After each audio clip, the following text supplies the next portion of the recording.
Hey everybody, welcome back to Starfyre Gaming. I am Sir Joseph, and this is episode, I think it's 65 of our Let's Play Pathfinder, Wrath of the Righteous. Talking is hard today, evidently, already. Alright, so we are in Pulura Falls. We are about to talk to Khatir here. Um, we talked to him about having that guy join the guard, potentially, and then also what the heck's going on with him? Who is he really? Because we found his grave outside. All right. I think we'll talk about the guard. Then if we have to go talk to the other dude, we'll do that and then come back and talk to him at the end about who he really is.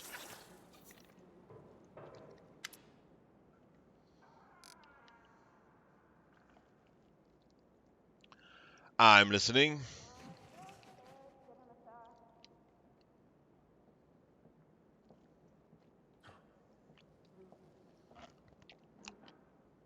I want to discuss Regnard the Stargazer. Katir chuckles grimly. Whenever I hear the name Regnard, I expect to find another plea to let him enlist. Is that why you're here?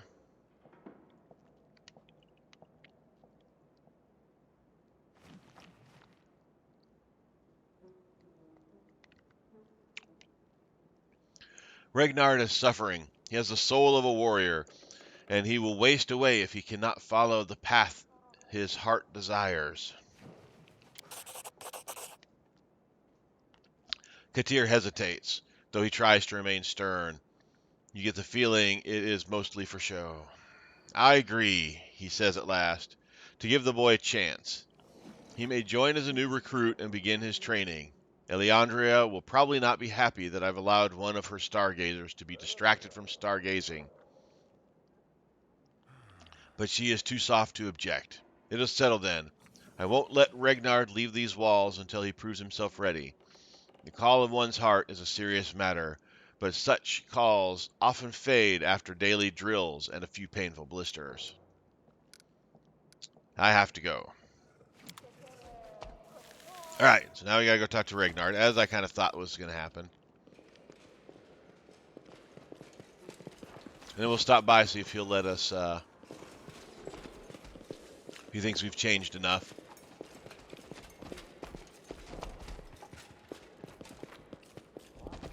That's not Regnard.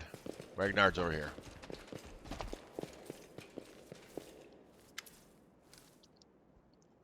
Has the road of adventure brought you back to me?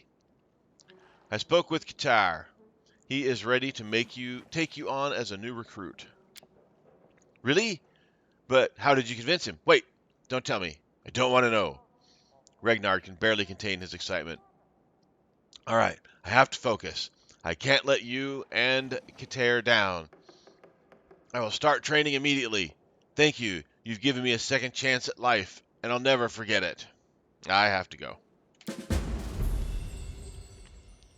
Must be nice to have somewhere to go. All right. I think all we got left in here is... Oh. Oh, that's just finishing up all of those things.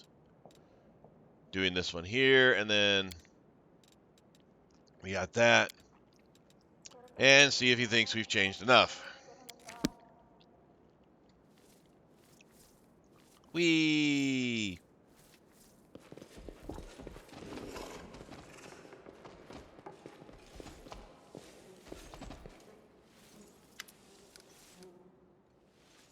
I did what you wanted. I tried to change. Let's see if that's enough to keep me going here. Your efforts have earned my deepest respect, champion, but I still see traces of darkness in your soul. Your path towards the light is not yet completed. All right. Let's see, what can you tell me about Eliandria? She is the ideal priestess, a selfless servant of the goodness and her people. Eliandria discovered her gift when she was only 13, and ever since then she has healed, guided, and protected the inhabitants of Sarkoris. I have met very few mortals who are capable of such abnegation. She has never married or had family, but has devoted herself entirely to service. In return, the Shimmering Maiden has rewarded Eliandria for her service. Sacrifice. Wow, I can't read either. She has always been the strongest of Pulura's priestesses. What can you tell me about Khatir? He is a warrior, and the strength of his spirit is unmatched. He has devoted his entire life to the cause. His resilience and dedication have helped to protect and preserve the temple throughout the madness of these past 100 years. However, he does not simply defend the temple from its enemies, he also provides the community with the leadership it needs. Eliandria inspires and heals, but that on its own is not enough to keep the temple functioning over a long period. Well, I don't want to go back to Dresden yet. Remind me, what is my mission here, and what are we waiting for? We came here to seek counsel. Pulura's stargazers can help us find the missing angel Torgona. While Eliandria makes preparations for the scrying ritual, she has asked you to find out more about the worries and doubts of those who live here, and to provide assistance to anyone who needs your help.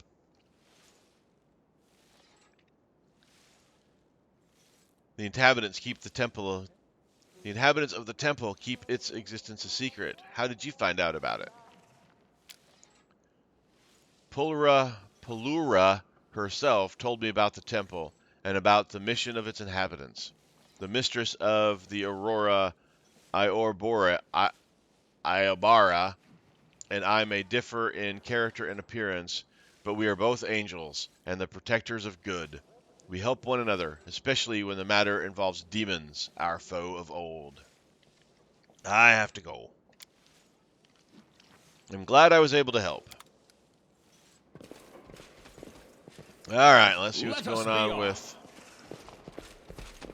this guy.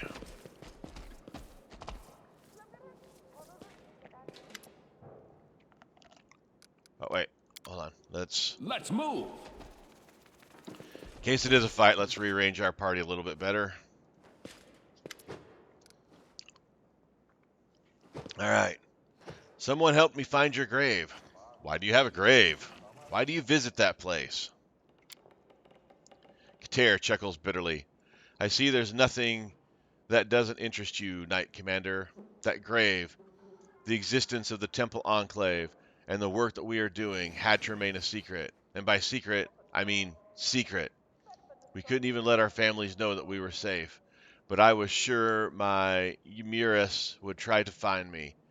The two of us were newlyweds when we had barely said our vows before the wound opened.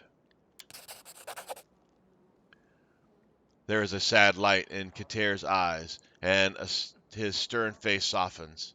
I knew we would be stuck here for a long time, maybe even for life. I wanted to fulfill my duty and protect the temple, but I also wanted my wife to survive, and to do that, she would have to move on. So, I built a fake grave for myself in the first place. In the first place, I knew she would look. I know that everything happened the way I planned. She found the grave and saw for herself that I had perished. She thought my comrades had buried me, and she mourned my death, but she found the strength to go to Mendev. I do not know what happened to her after that, but I hope she found happiness. It's been a lifetime since then. As for why I still go there, it's where Ymyrus and I got married. I have never felt more joy than I did on that day and that place. But it's also a place where I felt the most misery, the place where I carved my name on a tombstone and said goodbye to the past. So I go there to remember. That's all. Well, it wasn't as bad as I thought it was. All right, I have to go.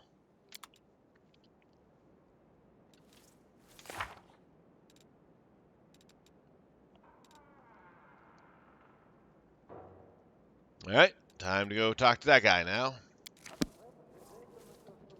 Follow me. And then we will be done with all the talking with these folks, and we can go to the next stage here.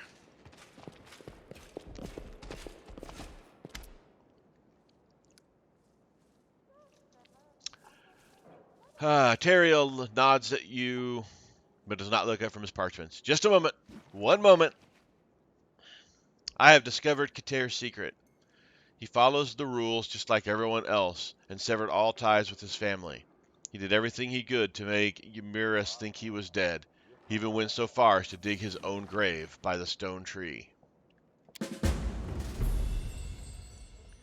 Teriel stares at you in stunned silence. Finally, he managed to speak. Oh, Khatir, always with such wild ideas. Even when he was young, he could never do anything by halves. Teriel sighs. I probably judge others by what I see, but by what is in my own heart. If I could send a message to my family, if I could see them again, I wouldn't give a damn about the temple's rules. I begged Khatir to let me go outside with him so I could see my wife and children, at least secretly. I begged him. I was so angry. I reminded him that if I hadn't introduced him to Ymir at the midsummer feast, he wouldn't have even been married. I was selfish. The pain of thinking I would never see my family again nearly drove me out of my mind. All of the while, I was tormenting my best friend, making him feel guilty for depriving me of happiness.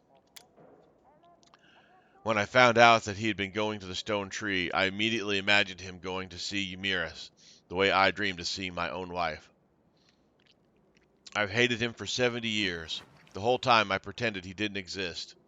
I lost my family, and then I lost my friend. I've doomed myself to bitter loneliness.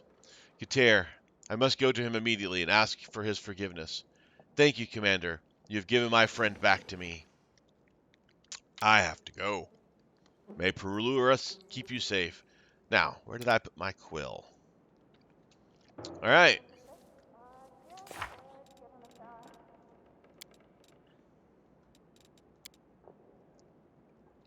That's the only one we don't have right there, is that. And then time to return to Eliandria.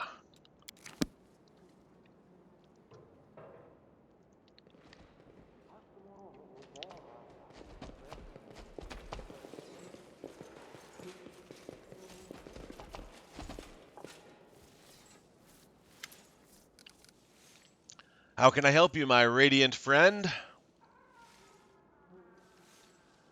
Why did you ask me to talk to the temple's inhabitants? Are you worried about something? My request to you was made on impulse. To put it simply, a heavy burden has been placed on our shoulders, and it is easy to grow weary. We not only live we not only live in complete isolation, but we have done so for a very long time, an entire lifetime for some races. I am afraid many will be broken by this ordeal, if they have not been already. It would be easier if I could be dispassionate like Khatir, but I cannot. I worry for those in my care. I feel like a mother who cannot protect her children from pain and grief. When I saw you, I hoped you'd be a breath of fresh air, that your presence would renew and restore our spirits. Tell me about your mission. Why did you decide to remain here in the World Wound? This temple has been blessed by Pulura. Whether it is day or night, the stars are always visible within the heart of this sanctuary. It is why those who study the stars conduct their observations here. Moreover, if we ever hope to understand the world wound, the only place to study it is within its very borders. If we leave Pulura Falls, all the work we have done over the past 100 years will be lost. You may be wondering why this work is so important. The answer is simple. We are looking for a way to heal the world wound once and for all. Through our many years of study, we have discovered that the world wound cannot be closed like an ordinary portal or a planar gate, because it is too much like a living creature, always growing and changing. The world wound does not simply exist on its own, but is something else that sustains it. and until we understand what that is, our efforts to close it will never succeed. However, we have achieved much over the years. We have disproved numerous theories and trialed various research methods. Tracking oscillatory energy levels across the world wound led us to an important discovery. The world wound has a heart of sorts at the place where the wound was first opened, the threshold forest. Fortress, not forest. We've also found a way to weaken the heart, along with the demons that inhabit it. We will imbue mighty artifacts with both the power given to us by Pulura and the memory of the priests of Sarkoris. It will weaken the connection between the threshold fortress and the abyss. This artifact will clear the sky above the fortress and set the sacred northern stars ablaze. Even if this doesn't heal the wound, it will give strength to those attacking the monstrous heart. Tell me about Sarkoris. Eliandria's light lights up in a smile. Let's try that again. Eliandria's face lights up in a smile. It was a wonderful land, even if many thought it savage and wild. It still lives in my memory, as if nothing has changed. I can see the barges gliding across the surface of the lake. I can smell the fresh air and feel the wind on my skin as it moves through the green forests. Sarkoris was never ruled solely by one person, nor was it governed by a single faith. Clans lived in accordance with their own customs and settled important issues through lively debate and communal meetings. Matters involving the whole country were decided in by a gathering of elders, priests, druids, and chieftains. We worshipped Erastil and Pulura, the spirits of our honorable ancestors, the sanctity of nature, and a dozen different entities and magical creatures. That is what Socorus was, a land of freedom. However, Eliandria's eyes grow sad. That freedom was not extended to all. As I think you know, only the magic of druids, priests, and other divine spellcasters was considered honorable. Those who used arcane magic were treated with suspicion, which grew into hatred. It grieves me to remember this, for our hatred was returned to us in full when the witch Aurilu took vengeance on those who had hurt her. What do you know about Aurilu and the opening of the world wound? More than some, but not as much as I would wish. I've been to Threshold, the fortress, where outlawed spellcasters were held, and where Aurilu conducted her monstrous ritual. I even saw the betrayer in the flesh, though only briefly. Aurilu was rumored to be a dangerous witch. For many years she lived in isolation, carrying out strange experiments in deliberate obscurity. But she was noticed in the end. The best witch hunters tried to capture her, and it is said that many of them perished in the attempt. But when I saw her, she was no longer a dangerous enemy. After many, many days in a dungeon, she was nothing more than a pale shadow. I was told her spirit was already broken when she was brought to Threshold, but she gave the guards no trouble. However, I think it's safe to say now that her compliance was simply a ruse, a cunning deception. When the wound opened, it shook the world. My lady Pulura, in her heavenly wisdom, was one of the first to realize the magnitude of the threat. She sent her priests a vision, along with an order to run and hide. But many couldn't find it within them to obey this order. How could they leave their beloved homeland, their homes, family, friends? Many of my brothers and sisters perished, losing a hopeless fight against wave after wave of demons. I was destined for a different fate, and so was my shrine. Lady Pulura hid it from the eyes of the demons. I had a vision telling me about the work that needed to be done to avenge the fall of Sarkoris and rid the world of the world wound. That was when I learned this difficult task would take a century to complete, and that it would require us to make many fat sacrifices. But I was willing. Reading is hard today. There are celestials as well as mortals here at your temple. Yes, of course. The priestess nods to the winged creature standing nearby, and they smile back at her. Angels and Azatas from the court of Lady Pulura often visit the temple in its days of glory. When this place was hidden and we were given our mission, some of them decided to stay and support us. Like us, they have not gone beyond these walls for 100 years. They help us here in the temple, and of course, we are all united in our desire to heal the world wound. Arula Shelea looks at the Azatas with a wistful delight, but she turns away, seemingly shy as soon as they return her gaze. I've spoken to the inhabitants of the temple and fulfilled all their requests. It is time to begin the ritual. Well then, let's go to the temple, and may the power of Pulura help us find that which we have lost. Come closer, Joseph Starfyre. Such a wonderful light. May it be a guiding beacon to us.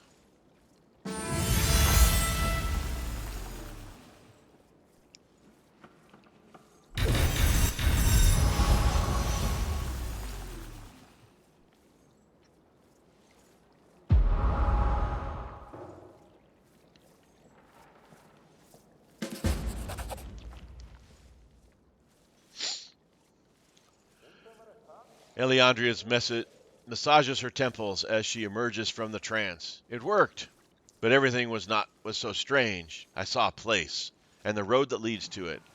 It's to the south of here, within the boundaries of the world wound. But I didn't see Torgona. Something separates us from her. She is not on a different plane, and yet she's not fully on this plane either. However, there is one thing I can say with certainty. The creator of the sword is not dead. Her heart still beats. Praise heaven! Thank you, righteous Eliandria, and you, champion! Is it possible that I could be reunited with my dear sister and companion? This day is joyful indeed.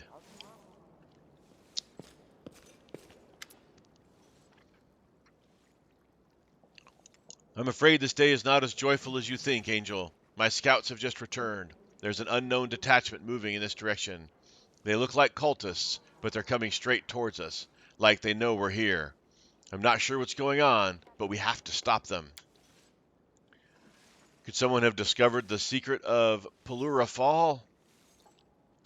My heart is filled with worry for the temple and its brave inhabitants. Champion, we must go help Khatir. Eliandria's eyes pale. Yes, please go with him. You are the knight commander of the crusade, and Khatir is our faithful ranger and protector. Surely together you can hold off the cultists, but the herald of Iamidi, the Lightbringer, should remain here. We cannot risk him being seen outside the temple. I'll go gather the soldiers, and then follow the commander and Khatir. Do you think this is related to our arrival? Could they have followed us here? I can't say for sure, but we should expect the worst. You may have been followed, but that doesn't mean they've discovered our secret. And even if they have, we might be able to stop them before they can send a report back of our location. That's why we must take action, and quickly. All right, let's hurry.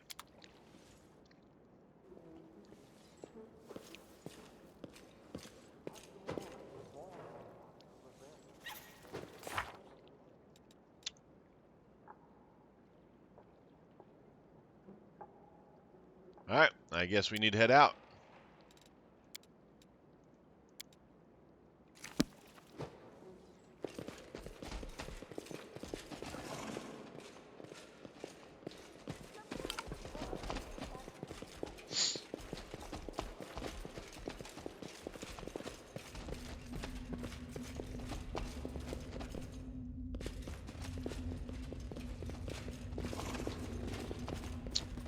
All right, do we have everybody with us?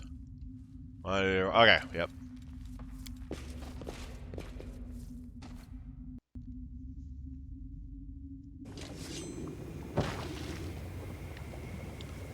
Seems the undead may solve our problem for us. Sarenrae, have mercy on us. We have failed you. Are these really cultists? Damn it, I don't want to watch the undead kill innocent people. We won't fall here. I swear it.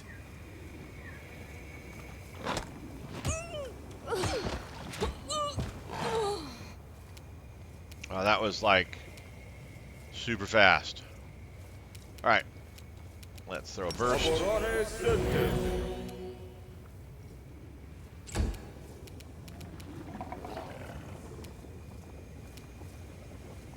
Forwards! Yeah!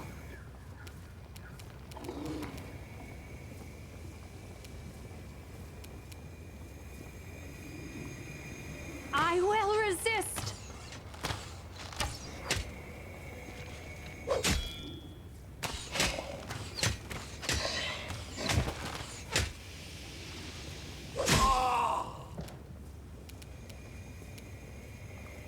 You've crossed the wrong mongrel.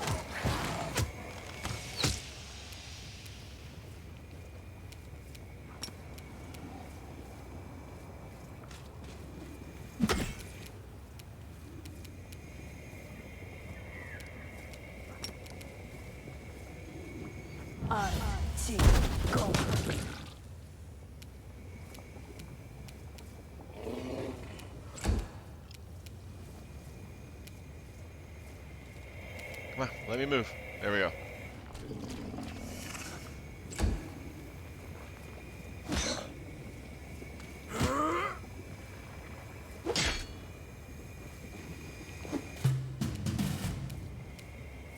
Begone, fiend!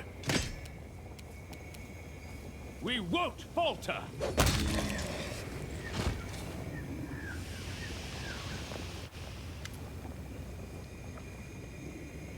Exhausted from their battle with the undead, the alleged cultists sit in weary silence. Only one of them dares to speak up. He seems to be the de facto leader of the group. Mercy! We ask for mercy! His shoulder droops slightly, then he tries to appear confident, and in that moment, you suddenly realize you've seen him before. He was in a vision you had when you were in the caves near Canabras. This tall half-elf was among those who betrayed Lorelei and offered prayers to the monster that killed him. These past years have aged him, and he is no longer young. Yet despite his gray hair and worn features, his manner and his bearing have not changed. He looked at the fallen angel in your vision with the same mixture of boldness and uncertainty that you see before you now. Who are you? State your name. Khatir does not lower his weapon, and his gaze is stern and unyielding. I recognize him. The one who begs for mercy was among the traitors who lured the angel Lorelei into a trap. The leader of cultists turns pale at the sound of Lorelei's name. His lips trembles, but he seems to have lost his ability to speak. What? Traitors and demon worshippers here? We shouldn't have helped them. We must finish what the undead started. Khatir, stop! We can't kill those who beg humbly for mercy, or we will be no better than the demons. When I look into their souls, I see grief, fear, and repentance, not evil. We must take them to the temple and heal them, then ask questions. Damn it, priestess, are you out of your mind? You just revealed our secret to total strangers. Eliandria speaks softly so that only you and Khatir could hear. Joseph Starfyre, forgive me, and you, Khatir, as well. You are a great warrior, the best we have, but I cannot take your side in this. And if I went along with you, I would be ashamed to see my own reflection in the holy waters of Pulura. The priestess raises her voice. I am the high priestess of Pulura Falls. Guards, I order you to take these people to the temple. And on the subject of secrets, Commander, you should talk to the prisoner yourself. I believe you too will see the truth of his heart and the absence of evil in his soul. Alright? Back inside we go. But first, we loot.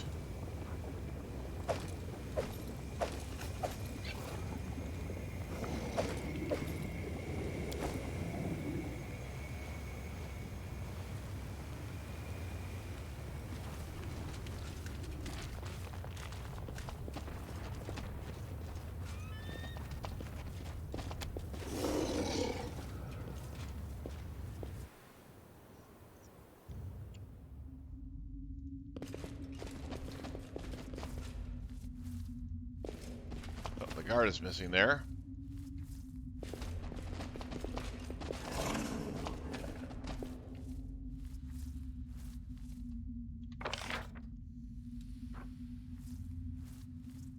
So probably up here. Yeah, we'll find him. It's not like the temple is that big.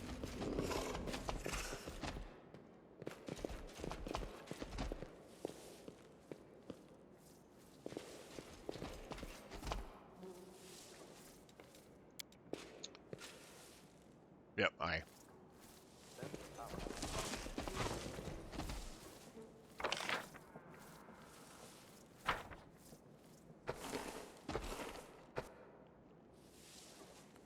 Well, let's just go look in here and make sure that these guys aren't being held in here for some reason.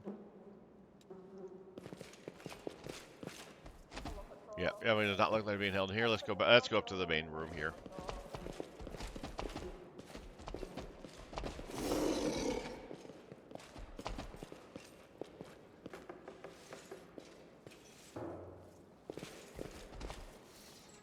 I'm sorry for pressuring you like I did, but I had no choice.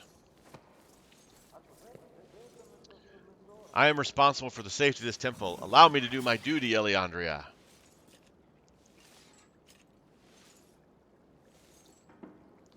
Please, my righteous companions, now is not the time for dissension.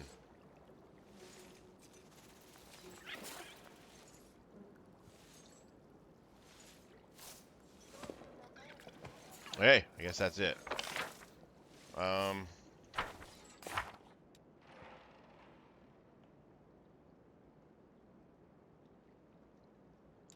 Where is the person?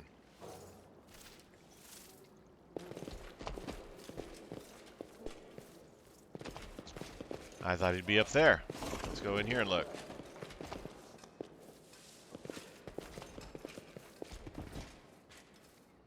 March on.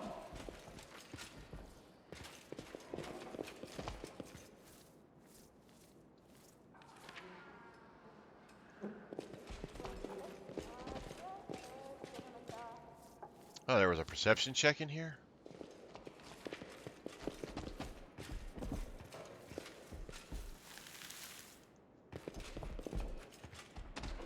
Well, everybody failed it.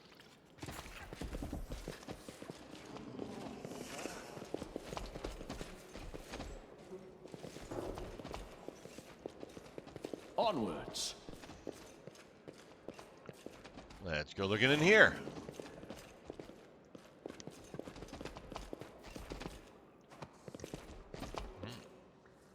This guy's not by himself.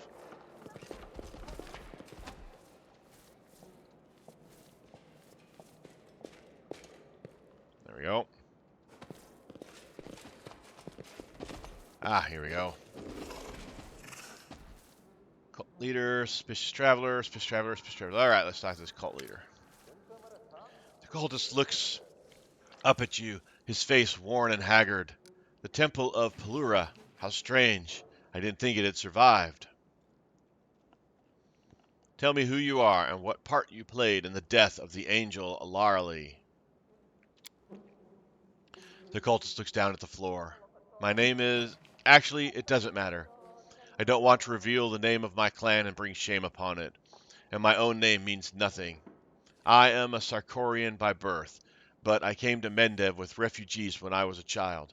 I grew up in an orphanage, and Io made a temple, and when I was old enough, I joined the Crusaders there. I was a good scout, inquisitive, daring, not afraid to go into the most dangerous places. At least, that's what my commanding officer thought. In truth, I've just always been drawn to the forbidden and dangerous.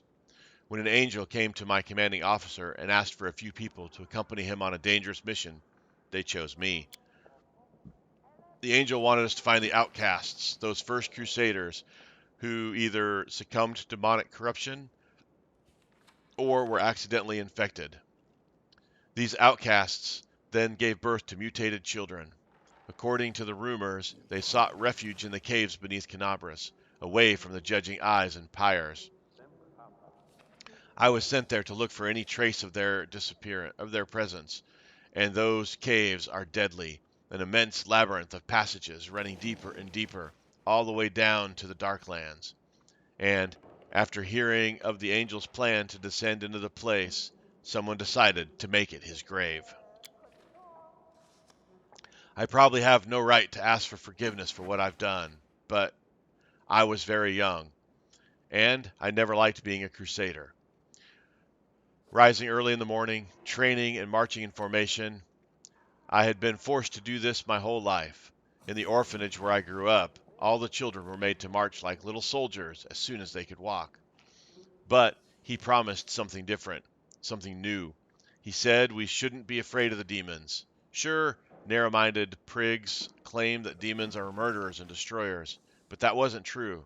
Demons were actually strong and free, and they were ready to share their power and freedom with anyone who would join them, and I believed him. I often thought about how Aurora Vorlesh, an ordinary Sarkorian just like me, ascended to incredible heights after she chose to serve Dascari. If it worked for her, I thought, why not me? So I agreed to betray the angel. I lied to him, told him I'd found the outcast he was looking for, and lured him into a trap. Do you feel remorse for your actions? Yes and no. There is such a fine line between remorse and disillusionment. The cultist shakes his head wearily. He gave me power, just as he promised. I spent years in the cult of Dascari, enjoying that power, basking in the adoration of the weak, and yet, well, I saw so many crusaders who fought with honor until the very end. When I looked into their eyes, I remembered the proud, noble spirit of that angel that I had betrayed. I missed the camaraderie, the sincerity. 70 years is a long time, even for a half-elf, and I see many things differently now than I did when I was young. Who is this he you keep talking about? The cultist shudders slightly and whispers, He is the Echo of Dascari. He is an avatar of that great demon lord, his arch-priest. He once led the fight against the god Eridan, but was defeated. He has never forgotten and never forgiven those responsible for his humiliation. The cultist hangs his head. And he knows he knows you are here. He was the one who guided us to this place. He brought us to the wasteland and told us to move forward in search of the unknown. I know that the herald of the Lightbringer is here with you somewhere. Warn him. Warn him that the Echo knows he is here. That is all I can do for you. All right. Back to the hand.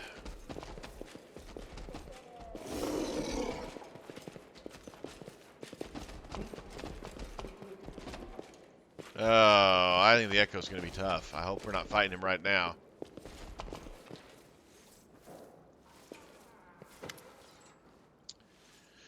You hear the distant voice, the sounds of conversation. Eliandria and Khatir appear to be having an intense discussion. Their voices are not raised, but you can feel the tension between them, like a gathering storm that could break at any moment. I have already apologized for using my powers as the High Priestess to pressure you like I did, but I had to intervene. You would have brought harm to those poor miserable people. I can read the soul of others, and when I looked at them, I saw no evil, only fear and grief. Enough, priestess. I don't mind you giving me a tongue lashing. You can scold me as much as you want. I won't be offended. But do you expect me to forget about my duty?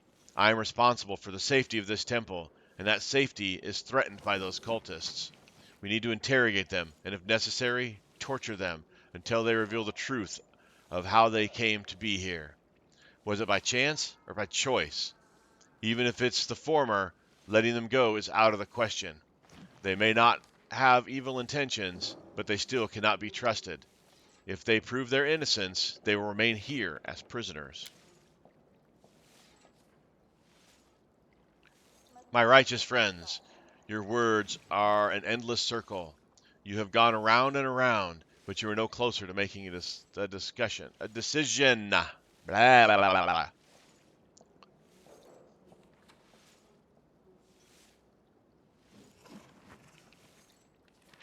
I've learned some important information. The leader of the cultists serves the Echo of Dascari, and that monster knows the hand of the inheritor is here at the temple.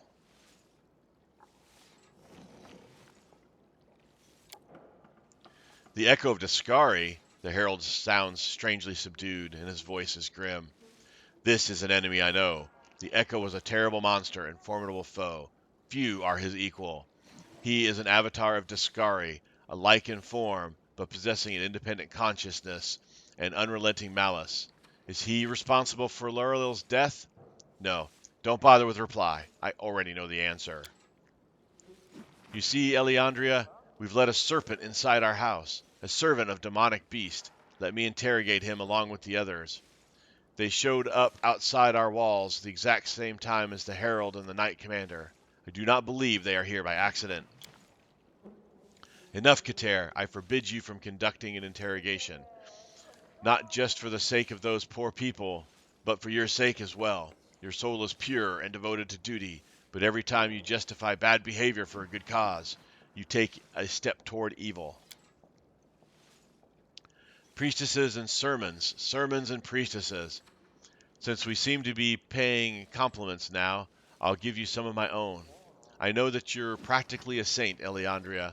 We all believe in the importance of this mission, but it is not just the will of Pulura that keeps us here. It is also you. Your leadership inspires us, but sometimes holiness is not enough. Sometimes someone just has to get their hands dirty and do what needs to be done. Well, let's see, we can side with Eliandria, or we can side with Khatir. See, with our background, that lawfulness one is just not, it just doesn't flow with what we've been doing, and nearly as much as the good path. And I know we need to do more lawful things for the Angel's Quest, but we can't not be who we are. So I think we have to do the good one, not the lawful one. Enough arguing. Eliandria is right. The cultists wish to atone for their crimes, and we must support them on their path to redemption. We must not torture them. Fine. I'll go make sure our cultist friends get a feast and soft feather beds. Khatir turns sharply and walks away.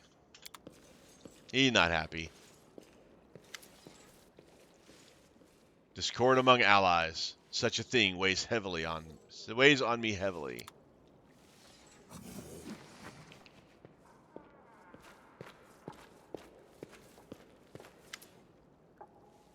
So somebody help! It's cultist, the one who didn't want to give his name. He started shaking, whispering something, and then this haze surrounded him.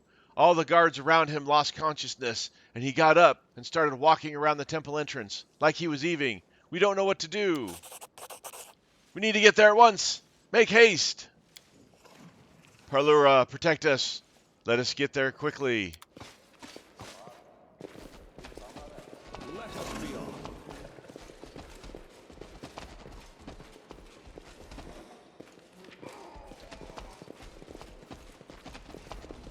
Well, Khatir might have been right.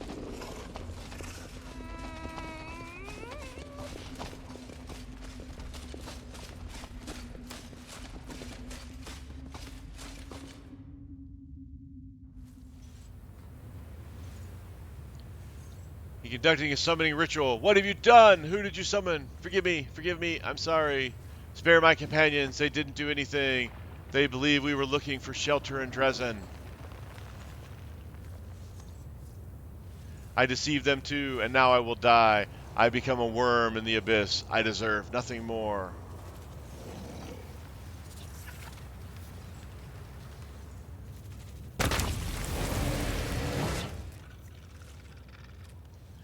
You recognize the monster that towers over the cultist's blood-soaked body. You've seen this beast before. It appeared in a vision you had about the death of Laurel when you were in the caves beneath Canabras. The monster looks like Dascari, a hideous cross between human and locust. It sways on thin legs, and its head turns from side to side. However, it does not seem to be frightened or aggressive. On the contrary, It seems strangely calm, as if completely unaffected by its current surroundings. In anticipation of your questions, I will provide you with some answers. Yes, you have fallen into my trap. Even you fell for it, hand of the upstart.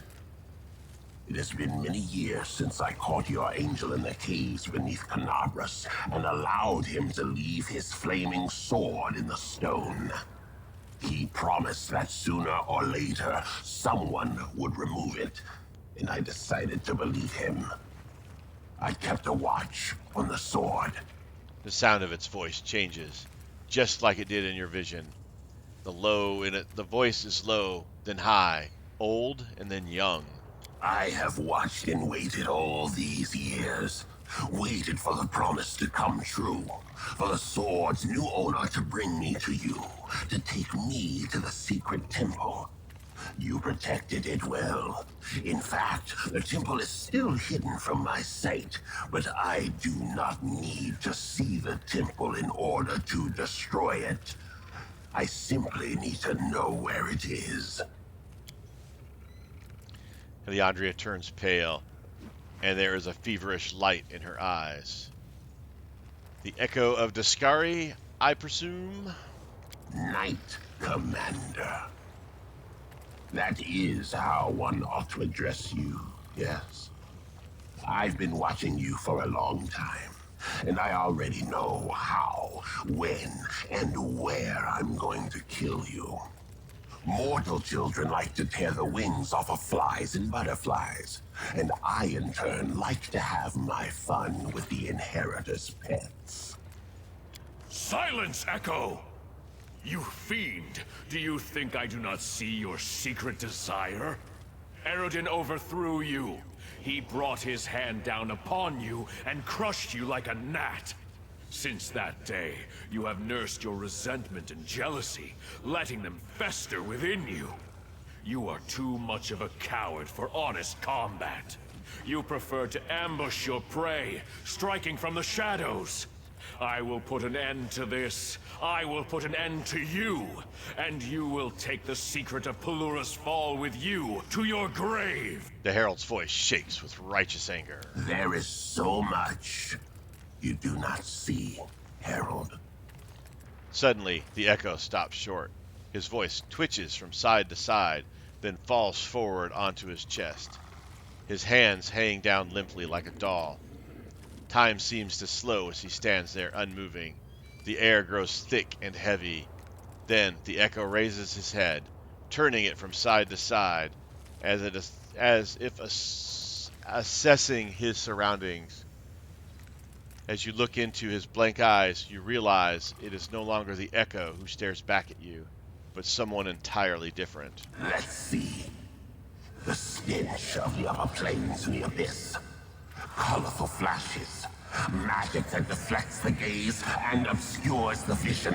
It must be Pulura, the mistress of bright lights, who has tried to hide her temple in my domain. How could you let such a thing happen, Iomade, the imposter? Don't you feel sorry for your angelic allies? You should have just ordered them to serve their priest up on a platter to me. The end result would be the same. The Herald's knuckles are white as he grips the hilt of his sword. However, the angel remains silent.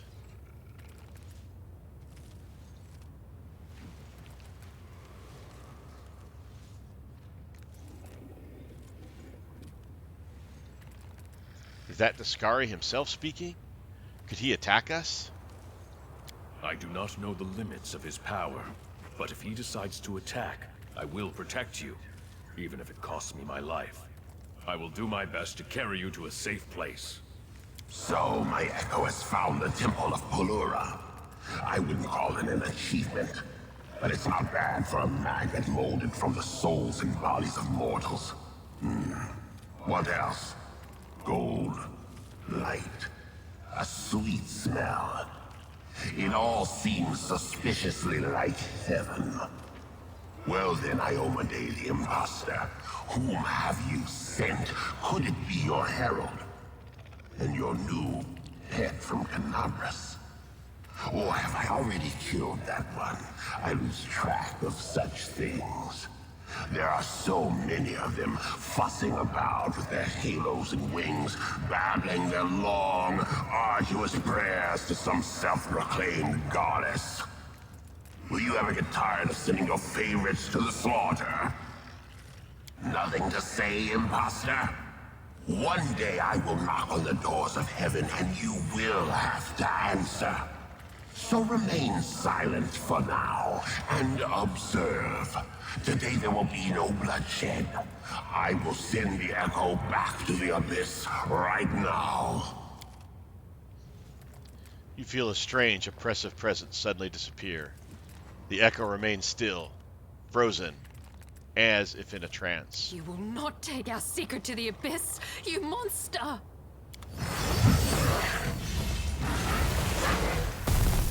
Your main flaw is predictability, pawns of heaven. I already know your next move, your methods, your plans of defense. I know how to catch you off guard, and it's as simple as catching a bird in a cage. I will return to the Abyss as my lord has ordered, but I am not retreating in defeat. I am carrying off my prey. The screams of your stupid priestess will haunt your every waking moment, and thoughts of her will taunt you in the silence of the night. She will be my entertainment until you are within my grasp.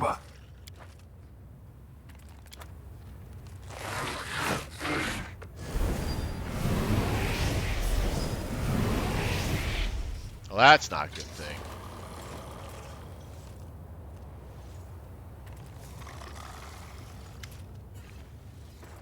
Damn the demons and their cunning guile. The Echo escaped with a prisoner, and I could do nothing to stop it. I was only able to protect you. The Echo of Dascari doesn't want to face me in a fair fight, so he attacks my friends and allies. The Echo of Dascari has taken Eliandria. She was the heart of Pulura Falls, and now that heart has been ripped out. Why is the Echo pursuing you, Hand of the Inquisitor? My lady Iomede inherited the throne of heaven from the great Aroden, the same Aroden who overthrew the Echo and stopped Dascari's last attempt to break through to Golorian. This is why the Echo hates everything and everyone associated with Aroden's legacy. And of course, that legacy includes Iomede. As her herald, I just happened to be the first in line. Dascari himself spoke to us. I wouldn't say he spoke to us, the angel gesticulates angrily. He was addressing my celestial lady Iomede. He must have thought she was watching us. This demon lord never wastes his time communicating with mortals, or even celestials. He barely notices us, or at least pretends not to. Why didn't the Echo fight? That is not easy to explain without delving more deeply into the nature of demons, and more specifically, the Echo of Dascari. The Hand of the Inheritor speaks slowly as if he's reluctant to continue. Demons are created by the Abyss to have a single purpose. They are made to destroy, desecrate, and torture. But the Echo of Dascari is not a real demon. His monstrous creators used his own power and the souls of his mortal followers to make the Echo into what he is today. He was not born in the Abyss, but in Golorian, and Dascari wanted to use him to open a way into the world. I have faced this monster before, and have defeated it in many battles, but his soul is infinitely vile and filled with pride, a pride that has been wounded. The Echo suffered a terrible defeat at the hands of Aroden, and was exiled to the Abyss, vanquished and disgraced. Then, his pride took another blow when a simple human witch, Arilu of Vorlesh, succeeded where he had failed. She opened the way for demonic hordes to enter the mortal world. So, if you wish to understand the Echo, you must understand that he is wounded and angry, eager to have revenge for all of his grievances and defeats. And that's why it's not enough for him to simply kill his enemies, even when he can easily overpower them. He wants those who stand against him to suffer and thrash in helpless rage, just as he did. That's why he chose not to fight, and why he did not bring a horde of demons with him, even though he has them at his command. No, he wants sadness and terror to poison our souls. He wants our hearts to be heavy with grief, even when we think about the ally he has stolen from us. The Echo wants our minds to be filled with the horrors and tortures of the abyss, so that when we sleep, the screams of pain and prayer of help become the nightmares that wake us from our slumber. The angel trails off. Damn it, Angel! Do you want me to howl in rage and sadness? Eliandria is at the hands of that monster, and I can't even rush to her rescue because I now bear sole responsibility for the entire community. Now that the demons know the temple exists, the temple's inhabitants must be brought to Dresden. Khatir laughs grimly. I will speak with everyone, and if necessary, organize a retreat to safety. However, I can tell you that none of them will wish to flee. If I ask them to save themselves, the answer will be no. We've given too much to this mission. We cannot abandon it now. We must finish it. For Pulura, for the memory of Sarkoris, and for the entire world. We will stay in this temple for as long as it takes us to finish our work, even if we have to fend off the demons. Besides, even if the demons know the exact location of the temple, Pulura's patronage still shields our sanctuary from their eyes. We will stand our ground. I have faith. What can we do to save the Echo's victim? He went to the abyss, to the raspering rifts, the dominion of his lord. Even if our hearts wish, we cannot simply rush after him. Incursions into the abyss are 100 times more dangerous than anything you've faced before, champion. So dangerous, I would not risk sending you there unless it was absolutely necessary. The angel sighs heavily. I will return you to Dresden, and then I will send a message to heaven. If I turn to a source of wisdom, perhaps I will find something that will help. We must not lose hope, no matter how dire things may seem. And I would ask you, mighty champion, to look for Torgona the angel. She is a light that must shine among the ranks of the Crusaders once more. One day we will finally give the Echo of Dascari what he deserves. Then we'll save everyone he has threatened.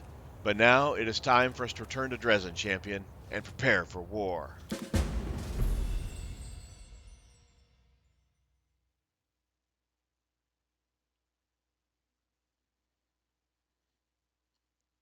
Well, that sucked.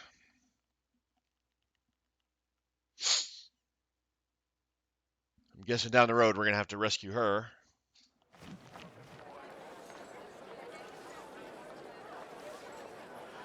All right. Well, we were right at that hour mark, so let's go ahead and call it here before we start another conversation we don't have time to finish. All right. Thank you for watching again. I really do appreciate it. Do me a favor, hit the like button, hit subscribe, leave comments down below. Let your friends know about my channel. Maybe they'll like it too. On that note, I've been Sir Joseph. You guys have been awesome. Stay safe out there, and until next time, I'll talk to you later.